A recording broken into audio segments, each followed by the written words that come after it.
Welcome to this lecture on isentropic flow and stagnation and sonic conditions. So in this lecture what we're going to do is derive some equations for adiabatic flow as well as isentropic flow, and then we'll give two reference conditions that we use frequently. One is for stagnation conditions, the other is for sonic conditions, and I'll explain why those are important. Let's go ahead and take a look at the screen, and you can see an artist's rendition of the SpaceX Dragon crew vehicle re-entering Earth's atmosphere, and you can see you reach some very high temperatures on the surface of this re-entry vehicle. You can see in this artist's rendition sort of a glowing shock wave on the capsule, and that's because the spacecraft is coming in at very high speeds and it starts going through the atmosphere, and when it does that there's a tremendous buildup of heat. Now if you listen to the news, this is one of my pet peeves, but if you listen to the news, they say that that temperature rise is due to friction with the atmosphere.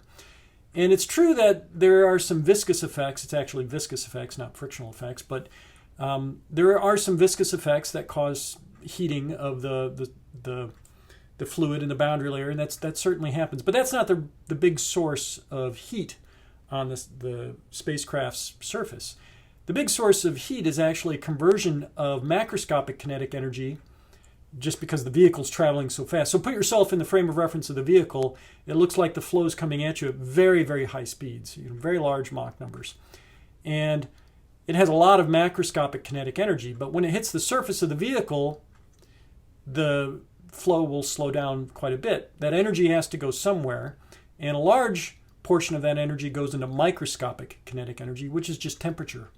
So it's really a conversion of macroscopic kinetic energy to microscopic kinetic energy, which is just internal energy of the fluid of the atmosphere, that causes most of the heating actually on the spacecraft surface. And we're going to refer to that later in the lecture here. But anyway, it's a pet peeve of mine. If you hear it on the news and they say the vehicle is getting hot because of friction with the atmosphere, that's not quite right. You can point at your TV and say, nope, I know better. It's actually because of conversion of macroscopic kinetic energy into internal energy. All right, that'll make you popular with all the people sitting around you. So let's go ahead and talk a little bit about isentropic flow and our reference conditions. So rather than go through the derivation, have you write everything out, I just went ahead and pre-typed it out for you. It's not critical that you know the derivation.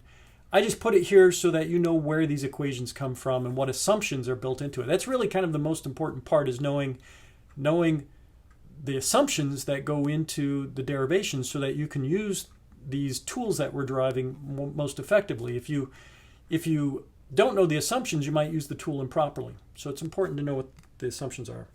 So what we're going to do is we're going to start with the first law of thermodynamics, shown here. You should be very familiar with that from your course in thermo. We talked a little bit about it earlier in the course when we talked about pipe flows. But what we're going to do is we're going to assume that we're dealing with a steady flow. So that first term, the time rate of change of total energy in the control volume, goes to 0. We'll also assume that we have adiabatic conditions. And I'm going to talk a little bit more about the adiabatic assumption in a little bit. But if it's adiabatic, then there's no heat transfer into our control volume. We'll also assume there's no work other than pressure work. So there are no pumps, there are no turbines, no electricity or springs or rotating shafts or anything like that. So we don't have any other work acting on the control volume. By the way, pressure work is already embedded in the specific enthalpy term. If you go and look at a derivation of where this equation comes from, you'll see that the pressure work is actually embedded in that specific enthalpy. So anyway, there's no other work, so that last term goes away. And then we'll assume that we're dealing with a one-dimensional flow, so just one inlet, one outlet. Actually, I should have said 1D flow with one inlet and one outlet.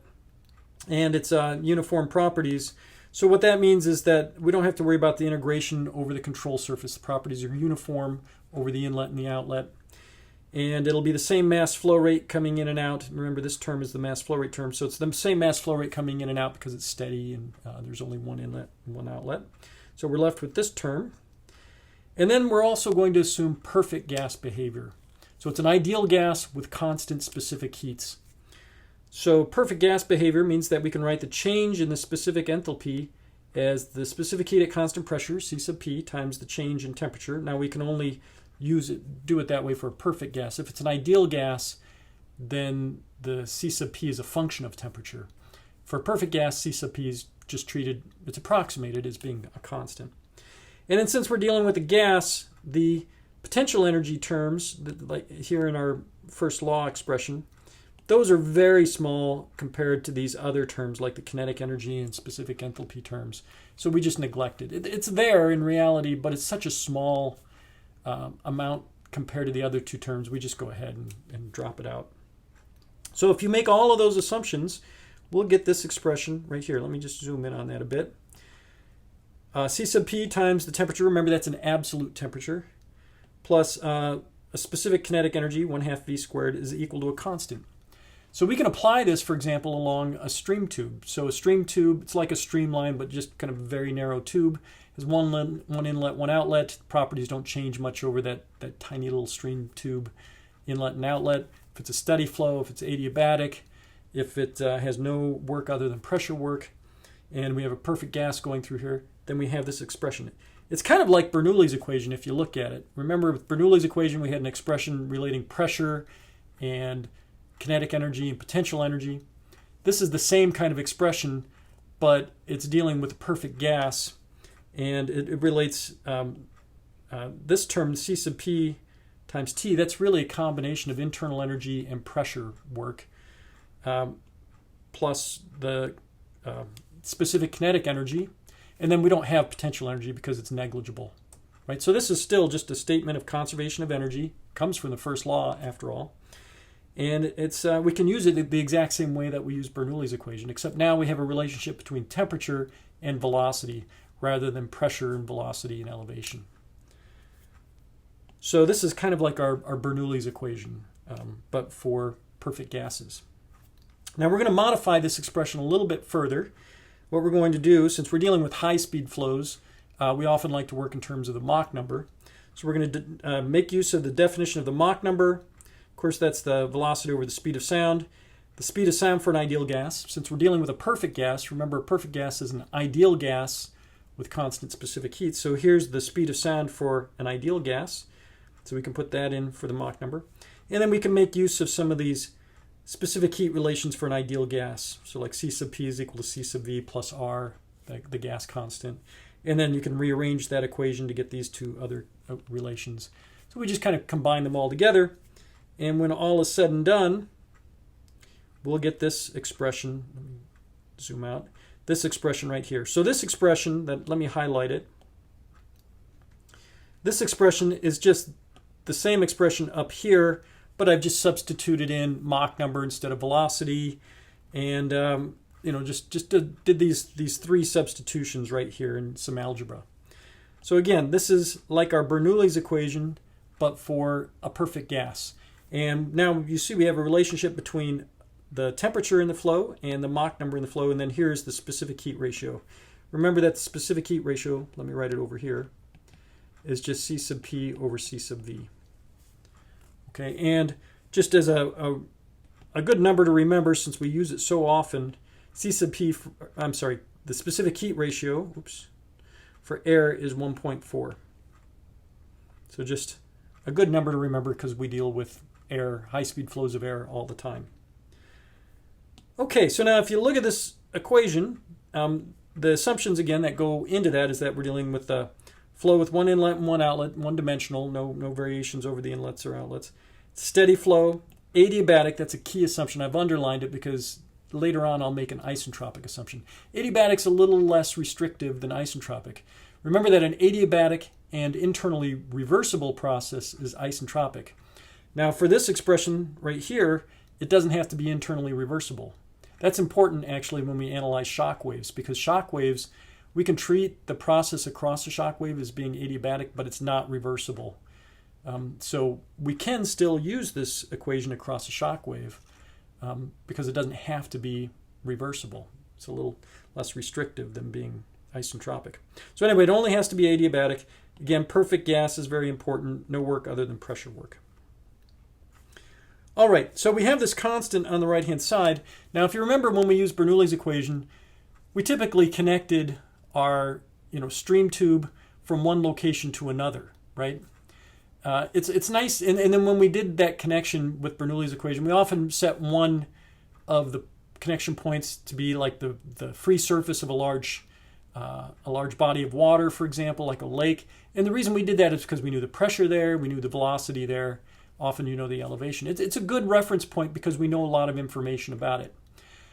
So one of the places that we typically like to set as a reference point for these high-speed flows is a stagnation point. Remember, a stagnation point is a point where the velocity just goes to zero. And so that's a reasonable reference point to use, just because a lot of times we're interested in what's happening if we bring the flow to rest. For example, on that spacecraft I showed at the beginning of the lecture, some point on the surface of that spacecraft, the flow comes to rest, and you might want to know what the conditions are at that sort of extreme point. So stagnation conditions are one of the reference points that we commonly use. So for stagnation conditions, the Mach number at the stagnation point will be 0 because the velocity is 0. Remember, at a stagnation point, the velocity is 0. And the temperature there, we'll just refer to it as T sub naught. The sub 0 just means that it's at the stagnation point. It's just a notational convention that we use. So if we plug in on the right hand side here, if we go ahead and plug T naught 1 plus K minus 1 over 2 times Mach number naught squared. Of course, Mach number naught is 0. You'll see that the right hand side just becomes T naught, and we can go ahead and just take, divide through here, and you'll get this expression. Okay, so this is a very convenient relation we'll use frequently in our analysis of high-speed flows. This is called the stagnation temperature ratio. It's just the temperature at that Mach number. So you have some flow. The way to think about this is this. Let's say we have some flow, and here we know the temperature and the Mach number, right? So we know what the temperature is there. We know the Mach number. And the question is, if we bring the flow to rest, so the velocity is 0, it's a stagnation point, what is the temperature there? Right, if we take all of that macroscopic kinetic energy right over here, and then we convert it to microscopic kinetic energy, what is the temperature when we do that? So it's just like that Crew Dragon picture I had at the beginning. So let me go back to that picture. So the idea is this, the flow out here somewhere far away is at some really large Mach number. And I don't know what the Mach number might be, but maybe it's a Mach number of 10 or something like that. I'm just kind of guessing a number there. But if you know the temperature at that point, and you know the Mach number, then you can follow some streamline that'll come up to this point at a stagnation point where the velocity is 0, and you could calculate what the stagnation temperature is there to get an estimate of what the temperature is going to be on the surface. Okay, and it really just comes down to what the Mach number is and what the surrounding temperature is, and then the specific heat ratio. So that's how you use that relation. It's just like Bernoulli's equation, but now we're dealing with temperatures and Mach numbers. Now, I mentioned the stagnation conditions are one convenient reference point, but there's another convenient reference point that we'll frequently use, and that's called sonic conditions. Sonic conditions are the conditions when the Mach number goes to 1. Now, the reason that's of interest is, as you'll see in just in the next lecture, things start to change. They behave weirdly when you go from a subsonic Mach number to a supersonic Mach number. So when the Mach number is less than 1, the flow behavior is a little different than when the Mach number is greater than 1. Okay, and so the transition point there is a Mach number of 1, which is sonic conditions. So we use that often as a reference point because it's an interesting point, as you'll see in the next lecture. So for sonic conditions, the Mach number is equal to 1. And then what we use for the notation for the temperature at a Mach number of 1 is we put a little asterisk here. We just call it T star. Again, it's just a notation so we know that's the temperature at a Mach number of 1. So anytime you see a starred quantity, it means that's the value of that quantity when the Mach number is 1. So for example, if I say U star, or let me put it as V star. If I say V star, that is the velocity when the Mach number is equal to 1. Or if I do rho star, that means that's the density when the Mach number is equal to 1. So anytime you have a star on the quantity, it means the value of that quantity when the Mach number is equal to 1. So again, what we can do is just come back up to this equation here, plug in, for the right-hand side, we just plug in a Mach number of 1, call that T star, rearrange the equation, and what you'll end up with is this expression. So you can see the temperature, and so this is called the sonic temperature ratio, T over T star, and it's just a function only of the specific heat ratio. Okay, so T star would be the temperature that of the flow would have when you have a Mach number of 1. Okay. All right. So again, these equations that we're deriving here, they can all be used just for these assumptions that we've listed up here. All it needs to really be is an adiabatic flow. Okay. Now we've just derived expressions for the temperature, for stagnation and sonic conditions. Well, we can easily convert those over to speed of sound, stagnation ratio, and sonic ratio. Those are just given right down here. All I did was just note that the speed of sound for an ideal gas is the square root of kRt. I now have expressions involving t, so I could just write expressions for the speed of sound, and they look exactly the same as the expressions we had before for temperature, except now you see they're raised to the -1/2 power instead of just the -1 power, and that's because we're dealing with the square root here. So again, the way to read this is the speed of sound at that Mach number, and then if we brought the flow to rest, just imagine we're bringing the flow to rest, this would be the speed of sound when we bring that flow to rest. Okay? And then this is the speed of sound at a Mach number of 1, C star. Okay. So these are expressions for temperature and speed of sound, but it'd be convenient to have expressions also for pressure and density since we deal with those all the time. So to find those, we're going to make a further assumption. Not only will we say that our flows are adiabatic, but we're also going to make the assumption that their flows are internally reversible. And I'll say more about that assumption in just a moment. But if you have an adiabatic and internally reversible flow, that means it's also isentropic. Now, if you go back to your thermal class and look at your notes, if you're dealing with an ideal gas, that's actually a perfect gas for what I have here. But if you deal with an ideal gas undergoing an isentropic process, there are relations between pressure, density, and temperature. If it's a perfect gas undergoing an isentropic process, those expressions are a little more convenient to work with, and they're given right here. So this is the key assumptions here are that it's an isentropic process involving a perfect gas. And you can see we now have a relationship between temperatures and density, pressure and temperature, or pressure and density. You can combine these two together to get this expression. And they involve the specific heat ratio K. So we can make use of those expressions along with our expressions for temperature up here. And then now we can get expressions involving the pressure.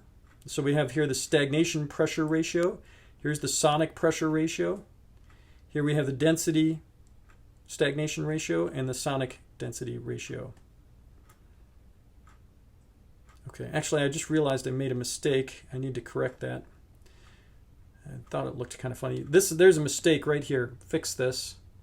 This should be T star over T naught. I apologize that. And this should be C star over C naught. Sorry about that. I didn't notice that when I was first talking about it. But anyway, make sure you make that correction. Okay. So we have similar expressions now for pressure and density, but these expressions are a little more restricted in their use. You have, instead of just being adiabatic, the flow has to be isentropic, so it needs to be adiabatic and reversible. Let me talk about that assumption for a moment. Let's say we have a flow going through a converging nozzle, let's say. Okay, very high speed flow, perfect gas going through here. We know from our discussion of boundary layers, you get the formation of a boundary layer on the surface. Right? So we get this boundary layer, and it grows in thickness as we move downstream. But because it's such a high-speed flow, that boundary layer thickness is pretty small. Okay, and since I've drawn, for example, a converging nozzle here, we know that's a favorable pressure gradient. The boundary layer is going to remain attached. It's not going to separate.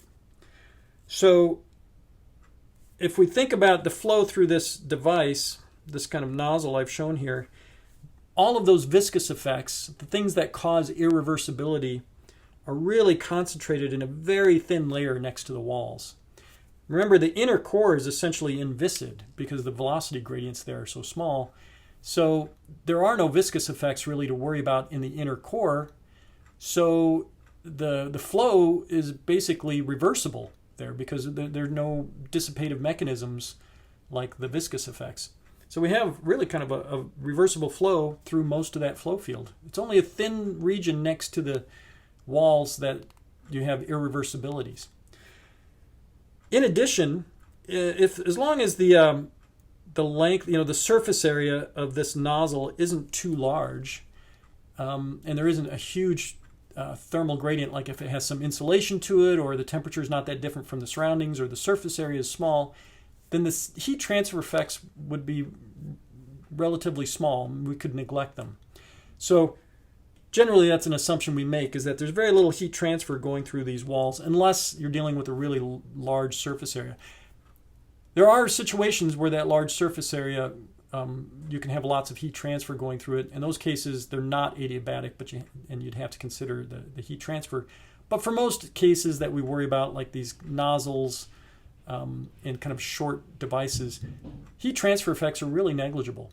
So now we're dealing with an adiabatic flow because there's no heat transfer, and most of the flow field is in fact reversible, so we can consider a lot of these flows to be isentropic. It's a very good assumption.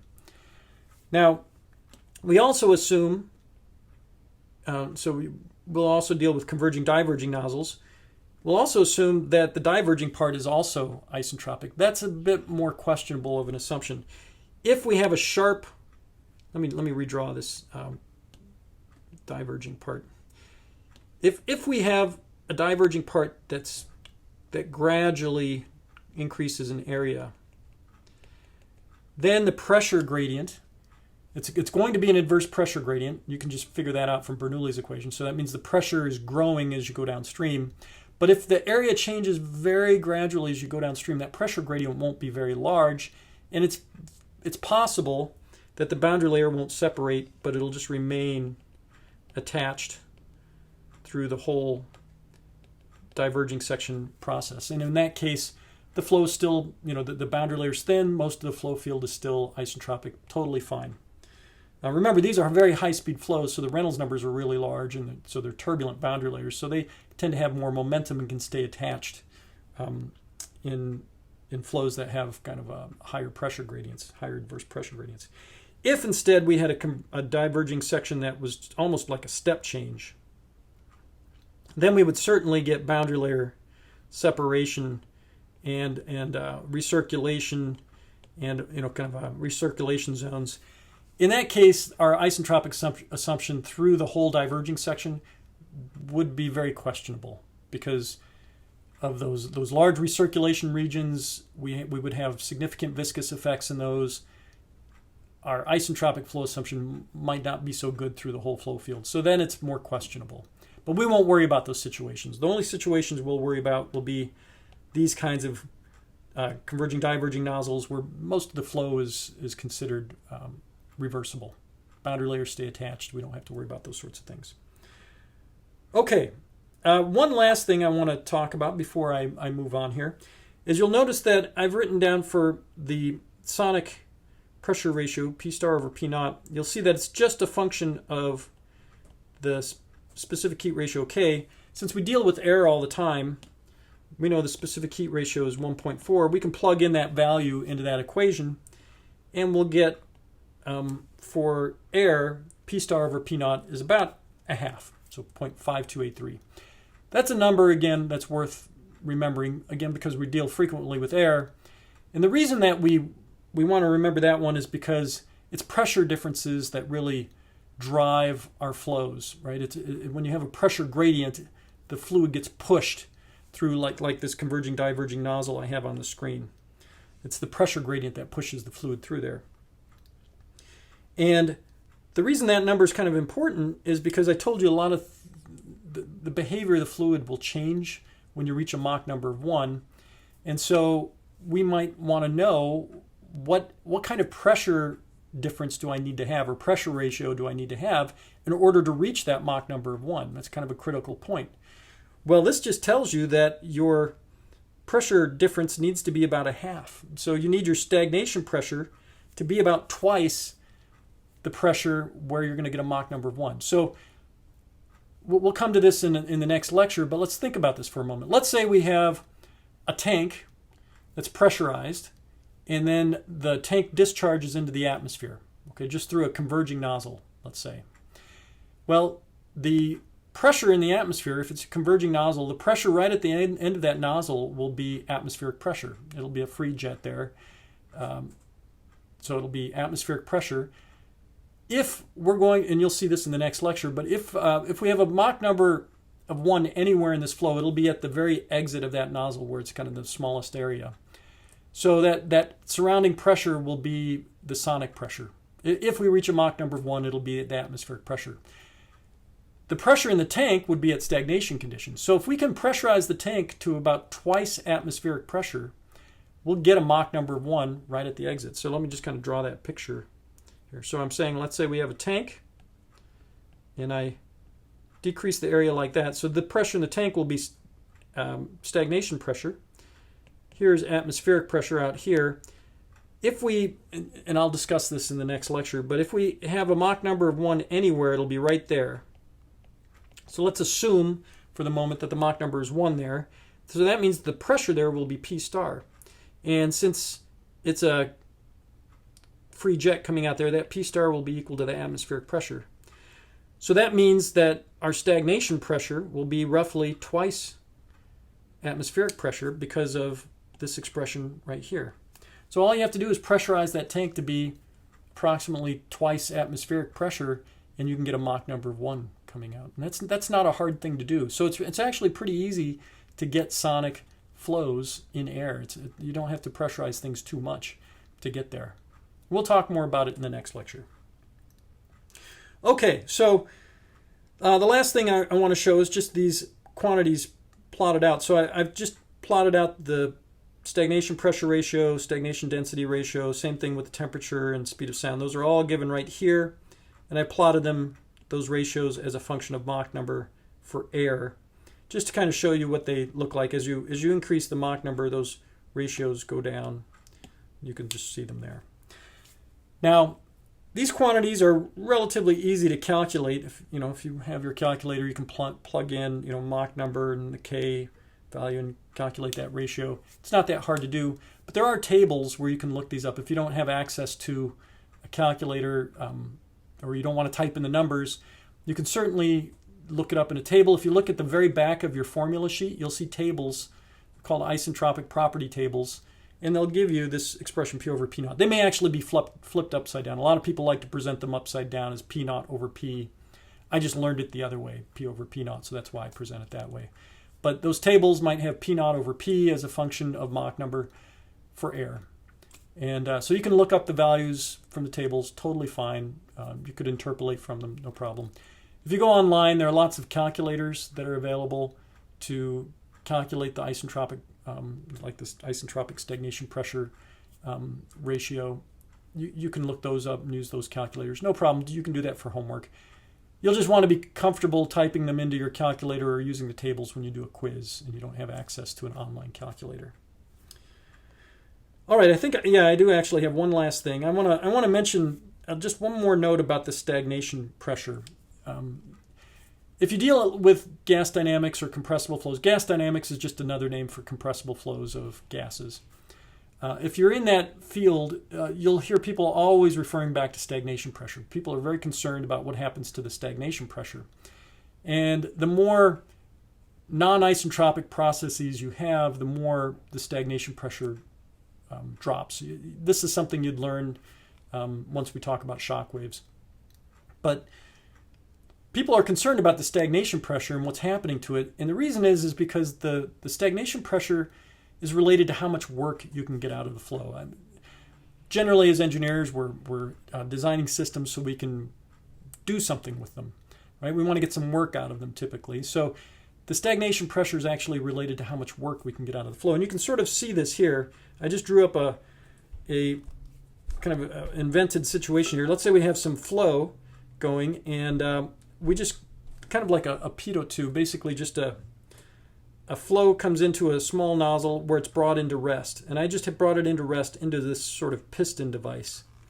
So the pressure inside here, if the flow out here was at some pressure and some Mach number, and in here it's brought to rest, so there we'll have a pressure of the stagnation pressure, P sub naught. Well, you can see that we have some P sub naught pressure in here. We could do some work with that stagnation pressure, right? We could move a piston with that, for example, and get some work out of it. So generally, we want to keep the stagnation pressure high in a lot of flows. If you talk about flows through jet engines and things like that, people, again, will be very worried about what happens to the stagnation pressure. And again, the reason is because you can get some work out of it. Now, obviously, in a jet engine, they don't use pistons like this to get work out of it, but it's still the same concept. So you'll hear people always talking about what's happening to stagnation pressure through some process. And the reason for that is because of this, the idea that you can get some work out of it. All right, I think that covers everything I wanted to.